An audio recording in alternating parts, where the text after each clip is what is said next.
Welcome to the Core Freedom Show, the one and only place to be for those looking for practical tools for life and wisdom for your soul. Never rehearsed, never scripted, always in the moment, and from the heart. Here is your host, Dr. Cha-zay. Welcome, everyone. This is Dr. Cha-zay with CoreFreedom.com, and I am accompanied today by a very, very special guest, James Aspey. Welcome to the show, James. How are you? Thank you so much. I'm very well, thank you. And how about yourself? Yeah, I'm doing great here. So you are with voiceless365.com, and I want to just tell people very briefly what you did. You went an entire year without speaking, and you are in Australia. Is that correct? Yes, it is, in Sydney. In Sydney. I'm here calling from California, so we're having this time difference going on. We got a gorgeous day here today. And why did you get motivated and inspired to go voiceless for an entire year? Well, my inspiration to go voiceless came during a 10-day meditation. I went to a meditation retreat called Vipassana, where you go and you meditate about 10 hours a day for 10 days. You don't speak, you don't look at people. All you do is just meditate, eat, and sleep. And on the 5th day, I had this idea that, wow, like how long have I done this for? It's been 5 days I haven't spoke. This is the longest I ever haven't spoken for. Imagine doing this for a year. And I thought, wow, that's a crazy idea, but it kind of resonated with me. And I thought more about it, and I thought, well, how could I pull that off? You know, people are going to think I'm crazy wanting to just not talk for a year. And I'd recently become vegetarian. I'd met a man, I was working on a cruise ship, and I'd met a man who told me that eating animals is bad karma. And he was a very wise man. I respected him a lot. And so that started me thinking, and I started thinking, you know what, you're probably right about that. Like, I've never really given eating animals much thought. And so I became vegetarian for a week, and in a few days in, I felt amazing. So I looked more into it and realized how healthy it is not to eat animal products, which is the complete opposite of what I'd always believed. I'd been a personal trainer for 9 years, always preaching to people to eat a lot of animal protein, eat a lot of steak, a lot of eggs, a lot of, all that stuff. Wow. Yeah. And so when I looked into it, it blew my mind. I thought, wow, oh my God, how did I not know that this is so healthy and that eating animal products is actually so bad? And when I was looking at that research, I started coming across what happens to animals before they become a neatly wrapped package on our supermarket shelves. And it horrified me. I thought, what are we doing? Like before, I'd seen it before. And I thought, okay, well, this sucks, but this is what we've got to do to help animals. Mm-hmm. So this is what we've got to do to be healthy, right? We have to eat animals, and unfortunately, this is the way the world works. But when I realized humans do not need to eat animals to be healthy, and I saw this footage again for the second time with that new realization, I thought, if we do not need to kill and eat animals to be healthy, then what the hell are we doing this for? And so I was an instant passionate vegetarian advocate. I didn't understand about the cruelties of dairy and eggs and other things at the time. Flesh just made the most sense because obviously an animal suffered to cut a piece of its flesh off its body. And when I was thinking about this vow of silence, I thought, maybe if I do the vow of silence to raise awareness for something, maybe to raise money for someone, maybe that's how I could make it work. And really the only thing I cared about was my newfound passion for animals, for telling people we don't need to eat animals. It doesn't have to be this way. Like life can be better without it.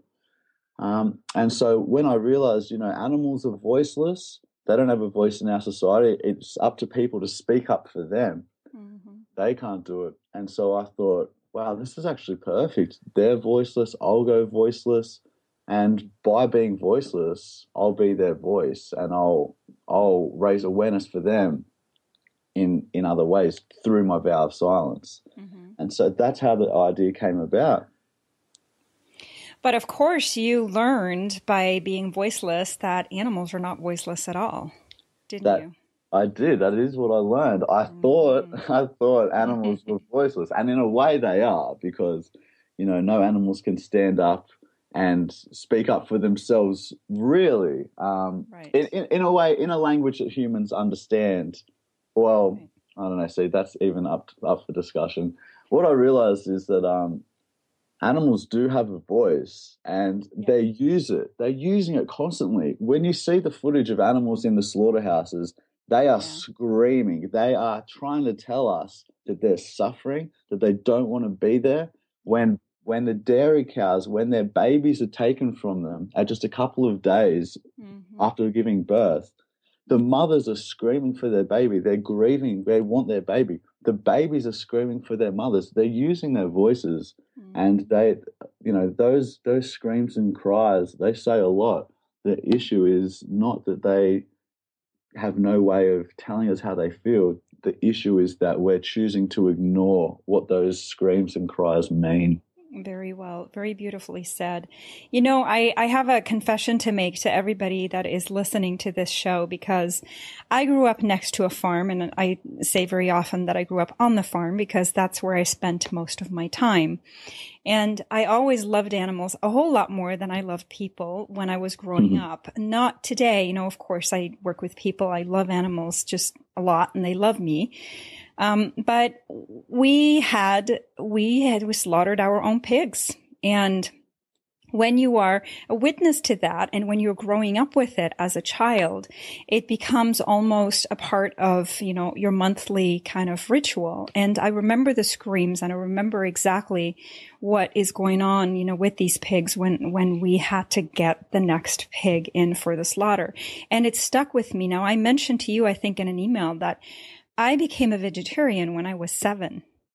That's how impactful this was to me. And I remember, to this one time that I witnessed this pig getting slaughtered. I smell to this day the smell of the blood and everything. And it is haunting me sometimes when I see, I walk through the grocery store, and I call it the body parts aisle, when you are walking through the meat area, which a lot of times smells very much like ammonia, especially in the United States, because they have to keep cleaning it, all the time. So there's this stench of body parts with the stench of ammonia trying to prevent, the disease from setting in. And it's really gross and nauseating. And we're doing this to our own bodies, which is unfortunately very, very sad. The real sadness is that what you're saying is we're not listening to these beings at all. And they're in the process of becoming, much like we are in the process of becoming. And so you bringing awareness to people, and by the way, I've done Vipassana retreats before, and there's lots of insights and inspirations that can come from going inward and really not using our mouthpiece, isn't there? Oh, absolutely. Yeah, it was huge. So let's talk about the moment, because of what it actually would take for someone else. Because I know there's going to be plenty of people that are going to give this video or this podcast a thumbs down because they're avid meat eaters, and they believe, that they need it because they've tried to be without meat and their body doesn't do as well. And how is it that some people do better without it and other people really don't do well with it at all? Is it possible that it could be a part of your blood type? Is it possible that it could be the way people digest things? And how is it that you knew about this before, but it wasn't until you actually went to a Vipassana silent retreat that you actually got to retake another look at this and make this really drastic change and this conscious awareness and awakening? I'm trying to help other people that are, so against this and saying, well, that's what animals are here for. And that's why they're here. They're here to serve humanity. Right. And, I get it. I was there. Yeah, exactly. Well, yeah, you've been a trainer. I used to work out, and, I was married to a really buff, 6'3", 240-pound muscle guy that was a chef, and he had meat 3 times a day, or at least eggs and milk and, all that calcium, protein that, the drill, right? I've been there. Yeah, I've been there. And I preached it for 9 years. Yeah. So how can a person who really wants to wake up and wants to see the truth in this, what do you recommend that they would do? Like maybe 2-3 things that they can do right away. And this is not about preaching moralism here. I do, because it's really a personal journey, isn't it? I mean, for me, it started when I was 7. I saw the pain. I heard the feelings. I felt the feelings of these animals. And I said, something is wrong with these pictures. With this picture, there's something not right, for us to be taking these animals that are looking to us like we're their guides, we're their teachers, and we're treating them like they're just nothing, like there's no soul behind it, there's no life and no feelings behind it. How can a person who is an adult believing that animals are here to serve us in that way when it's really the other way around? What can they do? What do you recommend? Well, I think what I did, I watched some documentaries. I think there's just so much information that you can find in just doing some research. And an excellent documentary for me was Earthlings, which is about all the ways that we treat animals, that humans treat animals for food, for entertainment, for clothing, and for experiments. And, I think a lot of people are already against animal cruelty. Like, you ask someone, are you against animal cruelty? 99.9% of people are going to say yes. Those same number of people, if they see an animal being attacked or being tortured or something like that, just, on the street or a next door neighbor doing it, they're going to probably, most likely, have something to say about it at the very least. Mm-hmm. The thing is that there's a disconnect when it comes to, well, especially for food, but also for, entertainment and other things like horse racing and dog racing and visiting animals in their prisons in SeaWorld and places like that. But food is the biggest issue. So there's a disconnect when it comes to food. Everyone's against animal cruelty unless it means they're going to be able to enjoy a burger or enjoy some sausages. And there's so much animal cruelty. In fact, probably most of the worst animal cruelties you can imagine are happening to the animals that are being fed to us. Mm-hmm. Even on the best farms, which are very few and far between, and you're not going to get any animal products from these idealistic farms in your local supermarket, but let's just say that you could, the act of killing is still an act of cruelty, a huge act of cruelty. Mm-hmm. And we can never get away from that. We can never escape that when it comes to using animal products. Now, so I would recommend watching some documentaries, because even if you're against the idea that it shouldn't matter, we should be able to kill and eat animals if we want, mm-hmm. I'd recommend, you at least owe it to the animals, I think, to see what they go through and to make an educated decision on it, and watch Earthlings at earthlings.com. It's a free documentary, and just see what they go through and actually see, are you really okay with this? Because I think most people won't be, and that's why more and more people are starting to go vegan, because they're also realizing we don't need to eat animal products to survive.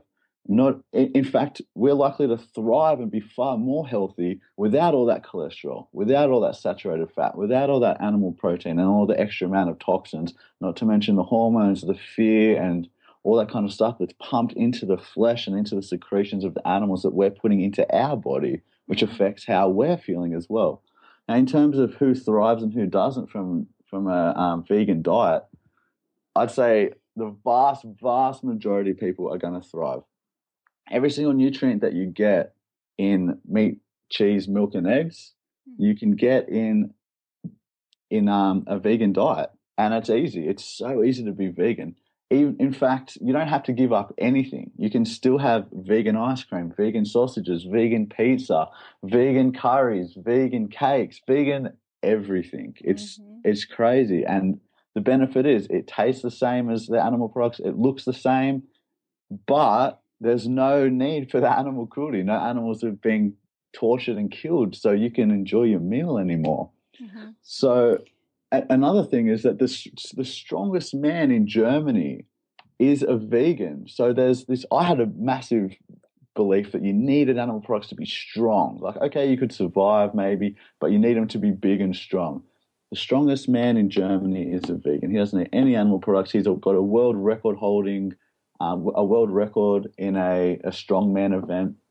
So there's just so many myths. There's so many myths surrounding the vegan diet. And I think all it takes is a little bit of looking into it to realize, wow, it's healthier. It's better for the planet by far. It's a solution to world hunger. It's a solution to climate, or it's a big help towards improving our planet and climate change and things like that. Yes. It's an improvement to our health. Like, there's just so many good reasons to do it. The food's delicious. I eat better now than ever before. I feel better now than ever before in so many different ways. So there's so many reasons to do it.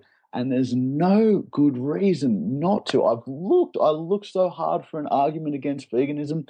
There isn't one. I've tried.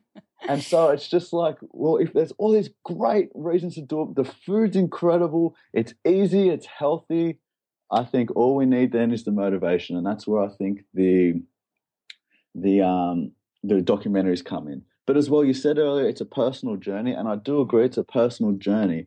But when people say it's a personal choice if I eat animals and that, it really isn't a personal choice, because it stops becoming a personal choice when you start involving someone else. And every single time you purchase meat, cheese, milk, and eggs, or any other animal product, or you visit an animal in their prison, it is no longer a personal choice. You're involving them, and they are victims every single time you purchase any of those products. You are equally responsible for their torture, suffering, and death as the person at the slaughterhouse, because you are demanding it with your money. You are demanding it, and so because of that demand, there will be a supply.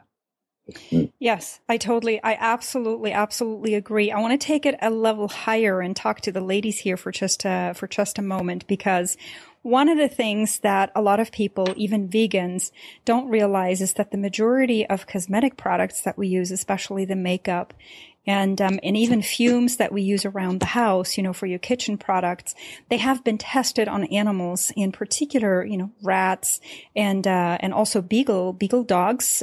Beagle dogs are known to be very submissive, and so they are being used a lot in fumes such as nail polish, hairspray, conditioner, things like that, where they literally are being hooked onto a gas mask. And that particular poison that is being put into, let's say, a hairspray or into some kind of household material then has to be ingested by these beagle dogs. And they, generally speaking, are born in those labs, and they die in those labs of the fumes. And it's what people need to understand is, women in particular, I think, because, the beauty industry is a multi-billion-dollar industry. And there are countless companies on this planet that offer cruelty-free products. It's called cruelty-free products, where none of the ingredients of the cosmetics and of the pharmaceuticals or the chemistry stuff that you're using in the house have been tested on animals, but you have to find the companies. So what I'm going to do for everybody who is listening to this show is I'm going to put a PDF file into the show notes of today's podcast that you can download free of charge. I'm just going to put it there. It is a list of every company available that has cruelty-free products. And you can purchase them from online. You can use them on yourself. And that way, even the products that you're wearing on your face make you beautiful, and you're not wearing death on your face. In other words, no animal had to die in order for you to put on that foundation or mascara or whatever it is. It's just another level, right? That we can really go a step further to helping our furry animals to not have to be tested on things just so that we can pretend to look good. Yeah, it's completely unnecessary. And, often the testing that they do on animals, you can't relate it to humans anyway. There's been a lot of studies where, for example, when you mentioned beagles, they tried to give beagles lung cancer through smoking. And they couldn't do it because it didn't work. So the dogs were forced to inhale the cigarette smoke, but they couldn't replicate the lung cancer in the dogs. And so millions of people were under the impression that smoking doesn't cause lung cancer. Millions of people died. Often the testing is inaccurate and it's always unnecessary. There's always other ways. Like, this is 2015. We don't need to test on innocent beings anymore to see if shampoo stings our eyes or not. We know it does. But it's so easy. Like you mentioned, you put a PDF together. Like that's awesome. And all you have to do is go to Google and write vegan eyeshadow or vegan lasagna, vegan. You know, put the word vegan in front of whatever it is that you want, and you'll get your answer. You get your information, yeah. And people can really actually go to Google and just type in cruelty-free cosmetic products PDF or ebook. And all of these different companies that are producing those cruelty-free products actually have it available. So that's how easy it really is. So I want to, if it's okay with you, I just want to share a couple of statistics that people may not be aware of, which you're going to find really interesting. I hear a noise in the background. Are you? Oh, dear. Yeah, I heard some clanking or something that was, just wanted to make sure you're still here. I'm with you. So, okay. So this particular statistics was put together by the Humane Research Council of the U.S. And adults and people over 17-year-old, the stats look like this. Only 2% of the U.S. are currently vegetarians or vegans. 10% are former vegans or vegetarians.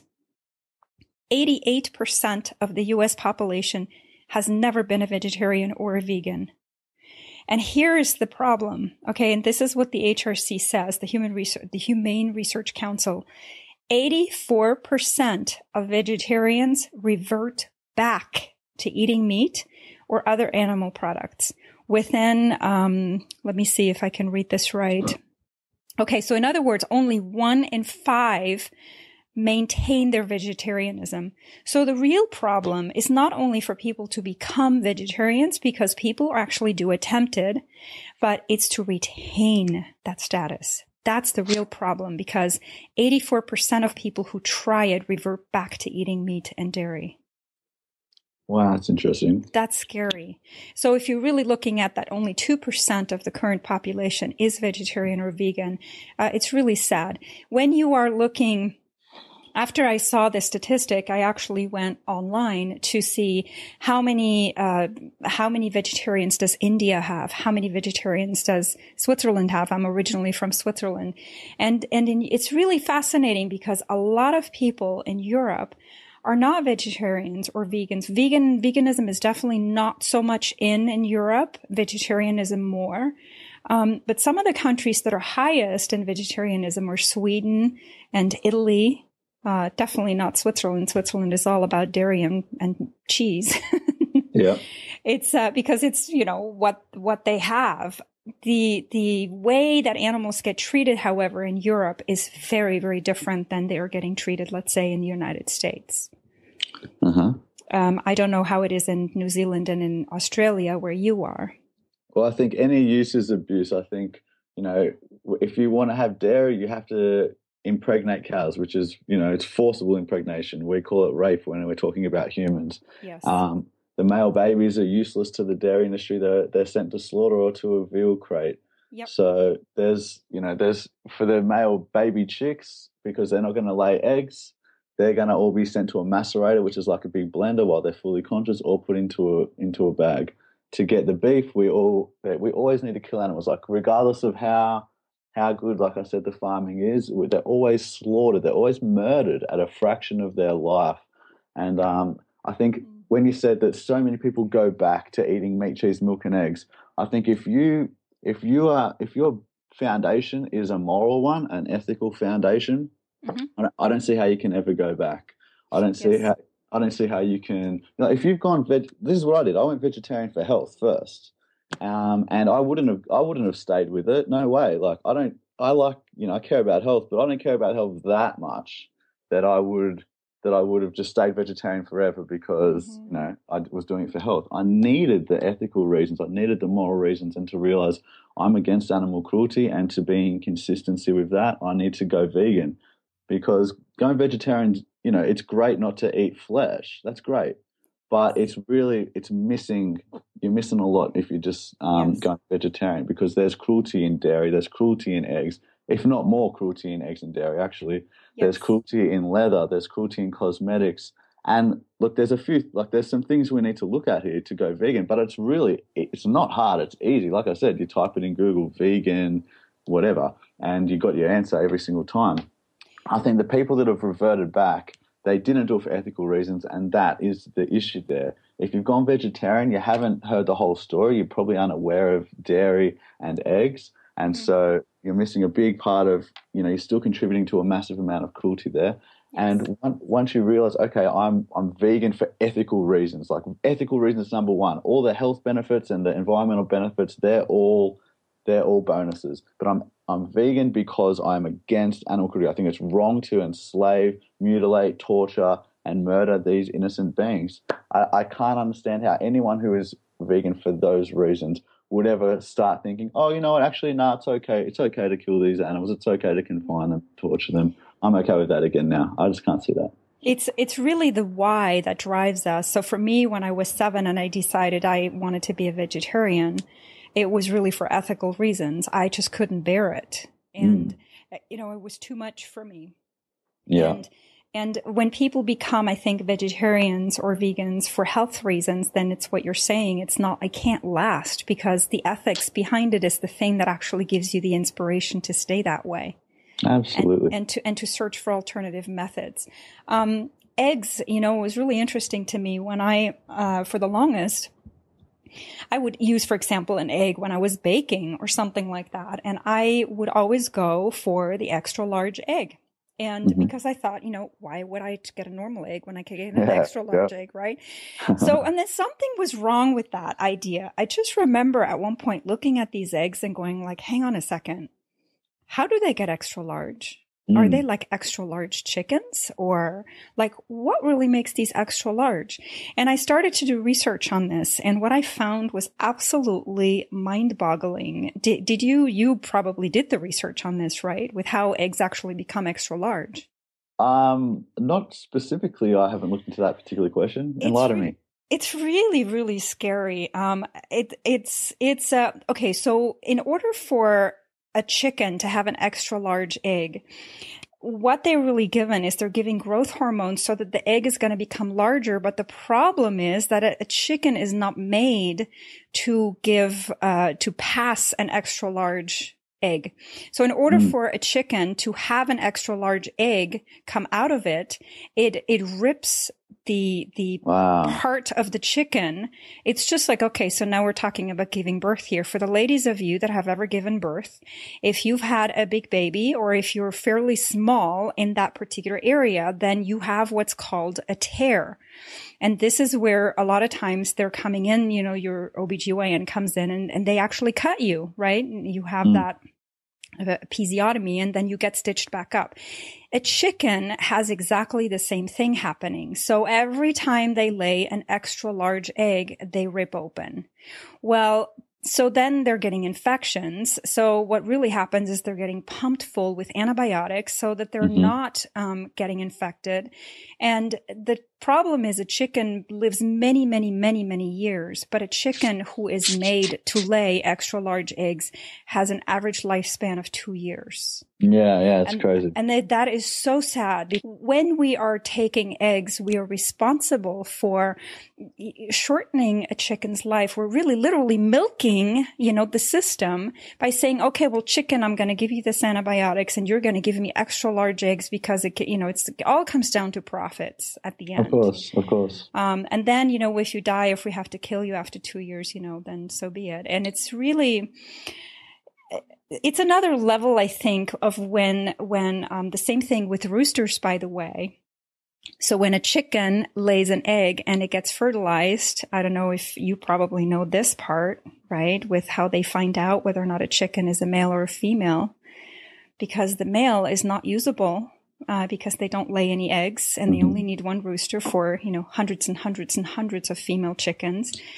The male chicks, when they hatch from the egg, immediately they get broken off their beak alive, and they get thrown into the meat grinder alive.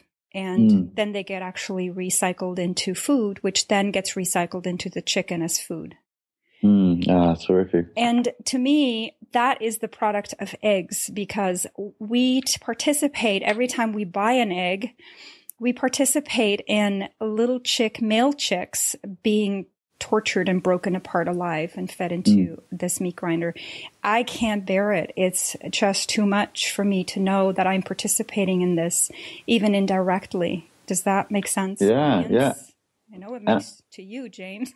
It makes perfect sense to me. Before though, I again, like I wasn't like this my whole life. In fact, I've only been on this path for the last couple of years. I'm 28 now, so for a long time, I would have been, you know, if I was hearing this from you, I would have been considering it all for the first time. No one had ever brought these issues to me before, and if they had, it would have been me thinking, yeah, but we need to survive. We need to survive. That's what had been drilled in my head. We need protein from animals. We need dairy because we need calcium. And I had all these myths in my head that needed busting, but yeah.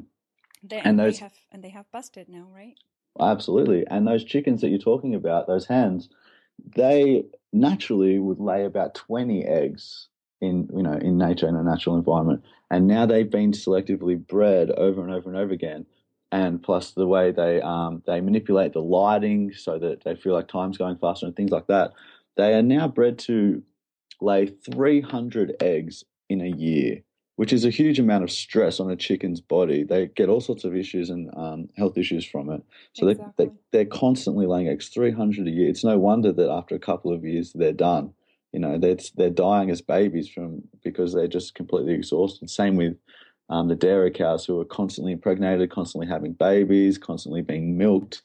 They can live up to 20 years, or I think it's even 25 years. And again, they're killed, slaughtered because they're spent. They can't do any more at around 4 to 6 years old as well. So yeah it's a massive, massive stress on their body. They're constant pain, constant suffering.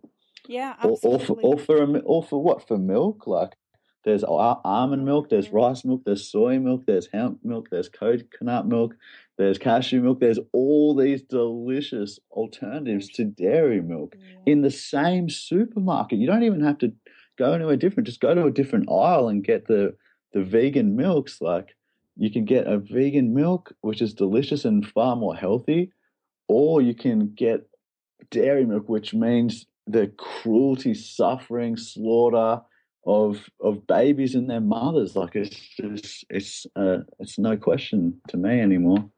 Yeah, it's if you take your two hands and you look at, either option, which one do I choose? I mean, it really is a no-brainer, right? I think so, yeah. I mean, it really is a no-brainer. It's like one caused suffering and the other one didn't. And to you and the animal. Yeah, exactly. No, we're definitely, there's this really powerful energy called entrainment, and entrainment is 2 letters short of entertainment. And, we fall for it. I mean, there's all kinds of different entrainment, but with the cruelty going on the planet, animal cruelty, that is a massive, massive soup of energy called entrainment that we tap into the moment that we actually participate in it. And what I have discovered for me, and I don't know why that is, I'm assuming it's because I don't have any meat product in me and because I just love animals in general. But I find that animals feel so safe around me. Even animals that, I can go out for a walk and I greet dogs, on a daily basis when I go for my hikes, and they're just strange dogs. And sometimes these owners they tell me, my dog would never go up to a stranger. And why are they like coming towards you and just wagging their tail like I'm a lost friend? I think because I have this unconditional love and this compassion for these people because for these, I consider them non-human people. Really. Yep. I know what you mean. Exactly. It's because of the entrainment of it all. There's so many dogs and other animals that are so not lucky. And when I see a dog, I'm just so happy to see them. I greet them just like I do any other human being. I look at them, I smile at them, I say hi. Like they're just a part of a fellow traveler like any other human being that is passing me by. I agree completely. I know it's a bit sideways to say what you just said, as in like animals treat you different and that. But I've had that exact same experience last year. I had the exact same experience with a dog that's usually quite vicious, and the girl who I was hanging out with, she was like, "Oh, please don't come in, my dog, let me take him out the back." And I'm like, no, let's just see what happens. I'm cool with dogs, it's all right, we'll see what happens. And he was totally chill with me, and she was blown away. And then I had a couple Yeah, I know. I was amazed. And then I had a couple of experiences as well where, just next to my tent when I was camping, during my traveling around the country, there was a little like couple. It happened twice, two different occasions. A little tiny bird, and I went to like I don't know, just well, the first time it was on my bike, and I was about to start cycling, so I wanted to get it off, but the closer I got, it didn't kind of fly away, and it ended up being in my hand, which I just had this bird in my hand for about an hour. And I was just like, wow, this Wow. never happens. And that happened twice. But what you said, like you're a big animal lover. For me, I've never been a big animal lover. Like I'm starting to love them more now that I understand what they are. Like you said, they're people. They're not humans, but they are people. They're individuals. They're And the more beings. they Yeah. are just like us, just in a different body. They've got a heart, they've got a mind, they've got eyes, they've got ears, they've got it all. They've got families, they've got communities, they've got skills. Like they're non-human people, but I never really cared for animals much. Like they're dirty, they're slobbery, don't mess up my clothes, whatever. And the point is, like, you don't have to be an animal lover to not want to hurt and kill them. You just have to be a fairly sane, average person, I think, because people think, oh, vegans, wow, they must love animals so much. Nah, we don't. Not all of us. Some of us just think it's wrong to torture and kill animals. I think actually almost everyone agrees with that. The difference is that vegans have made a choice to live in alignment with that belief that it is wrong to torture and kill other beings. Mhm. Whereas other people, so far at this point in their life, if they're not vegan, they probably believe it that yes, it is wrong, but they probably haven't made the connection that yes, it is wrong, but I'm contributing to it. So what do I do to make amends to that and to stop contributing? To make, yeah, exactly. So I have a conflict since we're talking about dogs and maybe, talking this out with someone else who is kind of on the same journey here is going to make sense. And that's the thing of owning animals or having animals in your household Mm-hmm. as pets, because Mm-hmm. here's my struggle. When I love dogs, I love horses, I love all kinds of animals. But in general, when we have pets like that, we have to give them food. And the problem with giving them food is that humanity has, with its arrogance, taken food into the laboratory and said, okay, well, Mother Nature, you screwed up and I'm going to fix you. I'm going to create something that is much, much better than you could ever do. And I'm going to feed this to my animal. And then my animal is going to get the same illnesses that humanity does, which is why all of our pets, whether you are having a bird or a cat or a dog or anything that you are feeding out of a laboratory, gets the exact same illnesses that humanity does. You have dogs that are getting cancer, you have dogs that are getting diabetes and high blood pressure. And it's really just so evident that when we go into a laboratory and tell Mother Nature that she screwed up, and we try to fix her by giving them the kind of foods that we think are better for animals, then they get the same conditions. Whereas animals in the wild don't have that problem. So my problem with having pets was, we have a dog. When I got divorced, my daughter was 11 and she wanted a dog really badly. She didn't have a sibling. So I got her a 4-month-old puppy. And I was very clear that this is an animal and deserves to have its natural food that it would eat if it was in the wild. We have domesticated dogs and cats, for so long that they're used to eating kibbles or little bits of junk food, really. And so my conflict became, because they have fangs, they're animal eaters. What do I feed this dog? And so I switched him to a raw meat diet. He's been on a raw meat diet ever since he was little. And he is now 9 years old. He still looks like a puppy. He still behaves like a puppy. He has never been sick a day in his life. Right. And meanwhile, my daughter is 22 almost. She's gotten 2 more dogs. She's a dog rescue person. So she's got 3 dogs now. She's got a huge pit bull and those 2 dogs, and they're all on a raw meat diet. And my conflict with it is that, okay, the dogs are getting what they're really needing, which is their traditional food that they would get if they were out in the wild. But it cost the animals that they're eating, it cost them their life. Yeah. Do you see the conflict? Absolutely, I do. Well, you have a responsibility to look after the animal, right? You have that responsibility, and it's not a good decision. Like your decision is, there's no win-win here. You have, if you, for cats, they absolutely are carnivores, and they have to eat. I think the thing that they especially need in their diet is taurine, which is naturally found in meat. But the good thing that I've learned about dogs is that although they do have fangs and this and that, they have the privilege of being an omnivore, which means they can thrive the way that you're feeding them now. They can also thrive on a vegan diet. And there's many, like my dog in particular, he's on a vegan diet now and he's loving it. He's actually quite a bit less vicious than he used to be. There's a lot of dogs who go on vegan diets for skin conditions and for all different sorts of ailments and illnesses, and they thrive.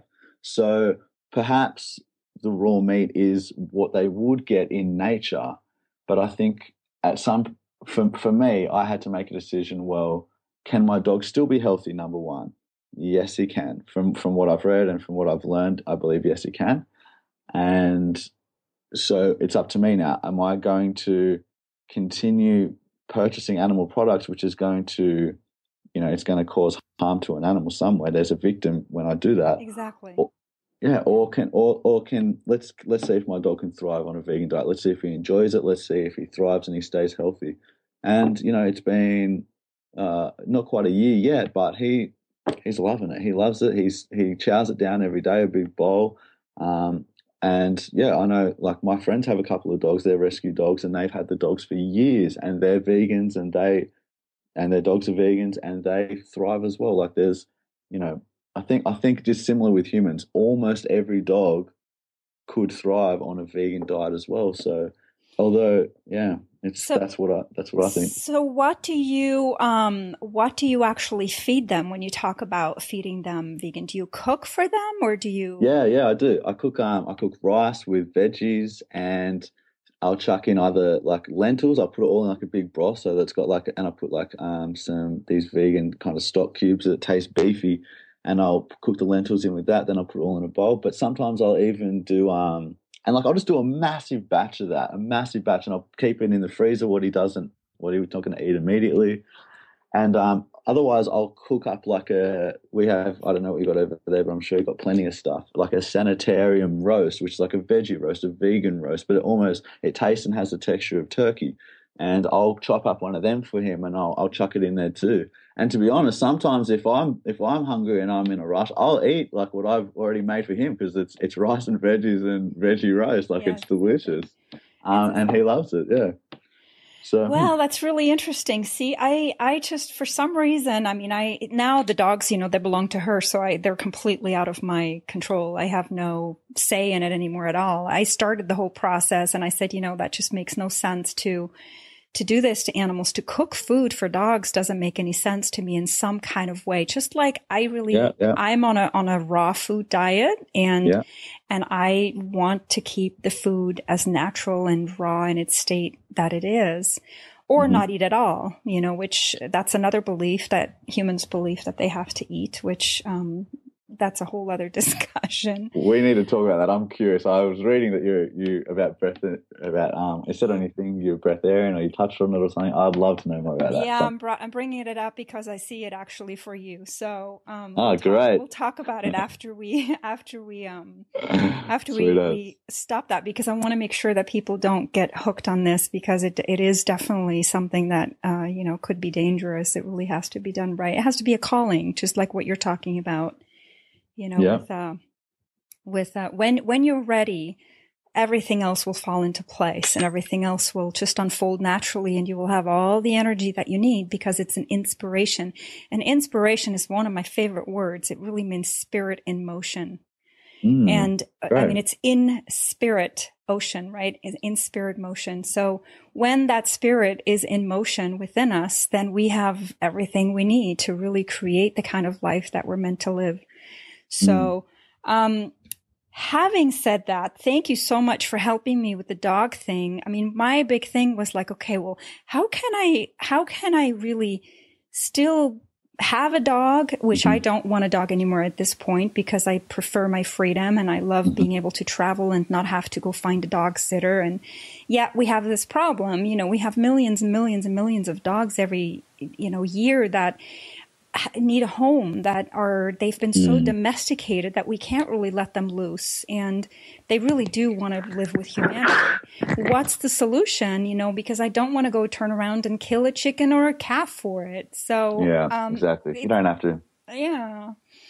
So I think though that's it's just another issue with domesticating animals, though, isn't it? Like there's many, and that's just one of them. But animals, we're not supposed to be breeding this incredible amount of animals into existence. And when you do, and when people they want a specific breed, they want this, they want that, that's when we get issues. That's when people start taking their dogs to the pound when they're bored of them, or, when the dogs are going crazy because they're not getting their needs fulfilled.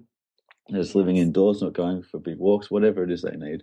And so, it creates issues like this. Well, what do we feed our dogs? Cats, definitely. They almost, from what I've read, I think that you can do a vegan cat, but I think it's quite challenging, and you have to be really, really careful.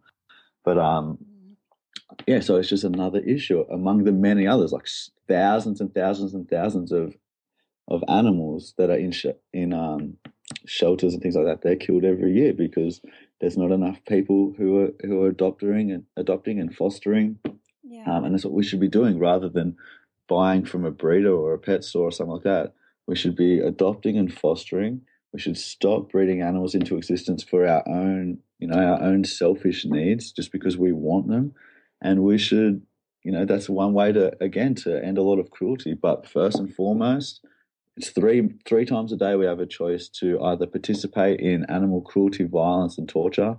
3 times a day, every time we have a meal, we have the opportunity also to eat food that comes from kindness and comes from, a positive place. That's first and foremost, I think. Yeah, so it comes down to choice. We have the choice. We're not victims here. We really are at the top of the food chain. We're so privileged choice. Yeah, we really are. And with that comes a whole lot of responsibility. And unfortunately, the majority of humanity doesn't really know what that means to take responsibility with this power. And we're abusing the power, unfortunately. So hopefully with the kind of work that you do, James, this is going to end one person at a time, right? That's it. That's all you can do. You can only do your best. You can only, I could tell one friend and they could go, wow, that makes total sense. Yeah, I'm going to go vegan. That friend might tell someone who creates 1 million vegans. Like, you just don't know. But I think, like I said, there's no argument against it. There's so many positives. It's such an amazing thing. Like, I just want everyone to get on it for even if it wasn't for the animals, just for themselves, just so you can see how amazing you feel and how good the food is and everything. Yeah. And I think there's so many happy, healthy, thriving vegans that are just loving it. It'll catch on more and more, as it already is. And one person at a time, the balance will shift. And it's not just about, like, I've been thinking about this lately too. The world that we live in, like, there's so people are so stressed and so anxious, and they're not sleeping well, and they're depressed, and there's all these like mental health issues going on. There's this, we're slaughtering against their will 150 billion animals every single year, just for our pleasure, basically, whether it's palate pleasure or entertainment. It's for pleasure, for no necessity. 150 billion animals. That, if you think about that energy that puts out, that violence, the amount of fear and stress and pain that they're going through just for our pleasure, and every person that goes vegan, they save about 200 animals a year on average. So the more people that go vegan, the less amount of pain, suffering, stress, the less amount that vibe will be on this earth. It's like when you walk into a room and 2 people have been arguing and you can feel the tension. But if you walk into a room and people have been having a laugh, you can feel the good vibe. That's what's happening with this world right now. There's this vibe of a great amount of tension, a great amount of stress and anxiety. And the more people that stop participating in routine animal abuse and animal murders, then the better we can all feel. Like the vibe will change. It'll be more peaceful. It'll be more loving, more compassionate, more chill. And I think that's what we need to get to. Like such a better world is possible for all of us. And it's so easy. This is the great thing. We have the power. Like each one of us has the power to stop contributing ourselves. It's hard to help a lot of the issues going on in the world. It really is, because we're not contributing to a lot of them. But this one thing that we're doing is contributing to death, to killing, to suffering, to torture of animals, which we are generally against. And the simple changes we can make and go vegan can have a huge benefit to us, to the planet, to everyone. It's just such a great opportunity we have to take that on.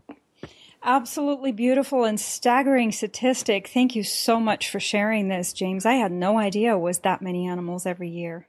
Yeah, it's about 59 billion land animals and nearly 1 trillion aquatic animals.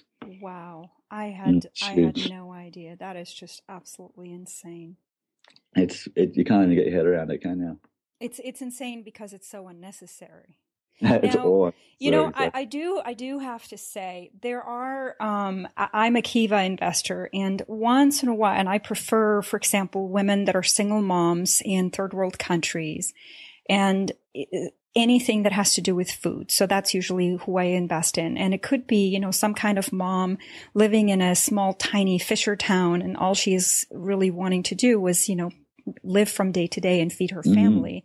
Yeah. And so I'm always looking for little opportunities where they have maybe a bakery, you know, they have some bread or grain products or fruits and things like that. But once in a while, I find someone who lives in just this little itty bitty tiny fisher town. And what she's looking for is, you know, a little loan to get herself a new fishing net. And I'm not really in favor of eating fish either, because I've never eaten fish. Even when I was a little girl, I told my mother, I said, absolutely not. I will not eat anything that is out of the sea. I don't know why. I have no idea. And yet when it is in a place like this, or let's take the Eskimos, where that's all they have, you know, they have a handful of berries and they live on fish, and that's pretty much their main diet. How do we reconcile that part? Well, look, if you have to kill to survive, then that's just what we do as humans. You know, if you have to kill a human to survive, you're probably going to do that too. And there's lots of times where that's happened in history. So, you know, if you got to survive, like you do what you got to do, pretty much. You know, I guess I'm talking to the people in the majority of the world who don't need to kill to survive. But in regards to those people, yeah, like it's sad, and I'm sure they don't want to kill, and I wish there was a better way for them. But if that's their only option, well, that's their only option. You know, it's a lion's only option to kill a zebra and eat a zebra. They don't have any other option either. It's when you've got the choice, which everyone who's listening to this surely does. Yeah, and you've got the choice. Exactly. It's when you've got the choice, then you make the one that, you know, that seems the right one, I think.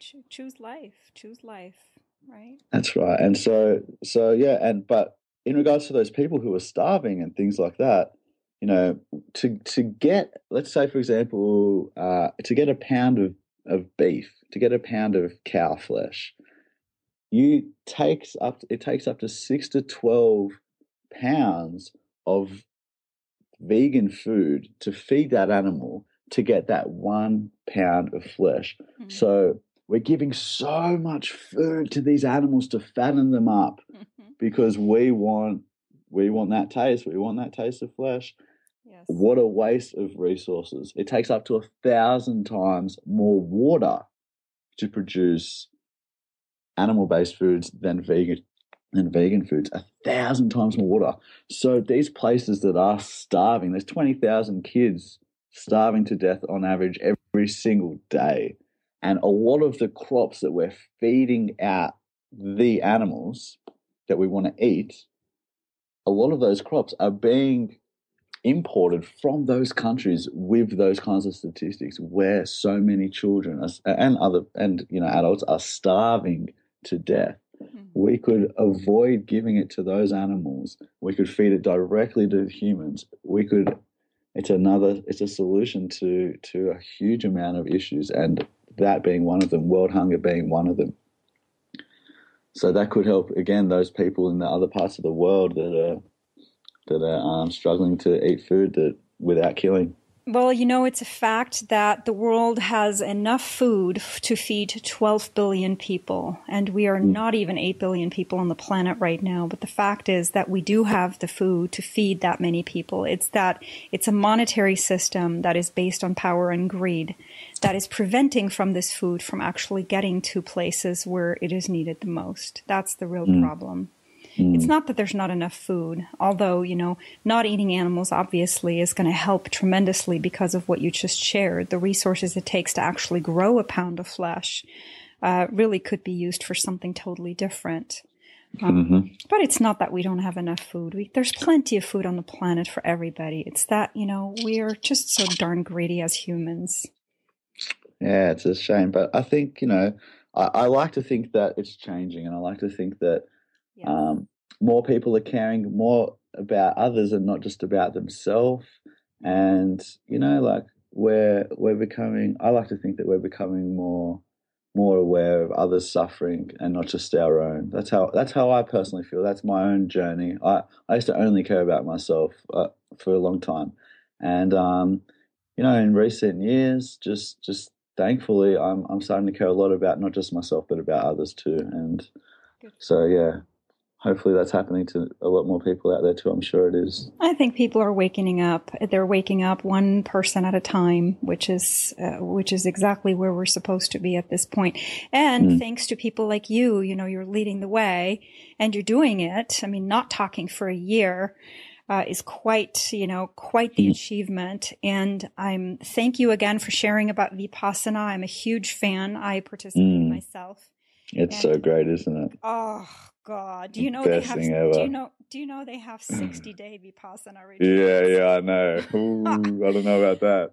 I'm not there yet, but boy, because you have to have a certain number of 20-day Vipassana retreats under your belt before you can do that. And it's a matter of taking the time off. But boy, do I long to be silent for 60 days because that's when you can really connect, with the inside, with the world that is really reality, because everything out here is just a play. It's an illusion, right? There's a lot on the inside that we often don't even take notice of. Yeah, and that's where all the gem is. It was Rumi who once said, the whole world is searching the world for treasure when the real treasure is you. Ah, beautiful. Yeah, absolutely. And we got to go inside. So having said that, James, I want you to go and give a shout out of where people can actually reach you. And I will also plug this in between there somewhere, put this in the show notes because I really want people to find you and your work. You want to share that? Okay. Yeah, well, last year, as I was traveling around the country during my vow of silence, I wrote blogs to keep people updated on my journey. And those blogs can be found on my website, voiceless365.com, which also has links to some of the documentaries that I saw that helped me and some other links to things that helped me transition from eating meat, cheese, milk, and eggs to becoming a vegan. So that's at voiceless365.com. Also, I've got a Facebook page, which I post pretty regularly on, and that's, facebook.com/voiceless365. Same with YouTube. I've started making videos now that I've got my voice back and I can start talking to the camera. Awesome. Yeah, it's good. So that's, again, you just go youtube.com/voiceless365. All right. And so for people, once again, it's voiceless365.com. So make sure that it's the number 365 at the end, voiceless365.com. James, thank you so very much for making the time here with the time difference that we're sharing between California and Australia. It's been a real pleasure, Cha-zay. Thank you so much for having me on. Yeah, absolutely. So, audience, I'm going to go ahead and let you know where the show notes are for this podcast, and we're going to go ahead and log off today for the show. Have a wonderful day, everyone. Bye. Thank you. This concludes another amazing episode. To get today's show notes and any downloads for today's episode, visit corefreedom.com. And remember to submit your questions and comments at corefreedom.com/ask. It's been another fun and enlightening show, as always.